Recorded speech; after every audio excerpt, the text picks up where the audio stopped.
Napakaganda na guys. Kindirid na siya guys. Paano na yan? Mamaya mo na to, mamaya na. Oh, yung mugs nyo, napakagwapo guys. Oh. Lining na lang guys. Kindirid na talaga.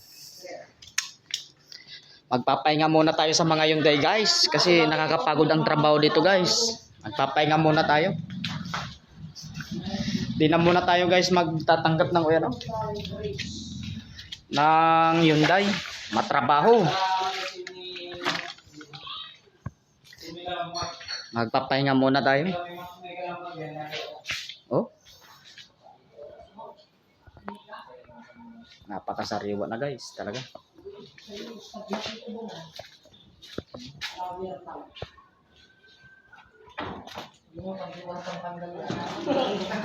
Mamaya, wag mo na ugasan daw. Bukas na. Makapagpahinga makina.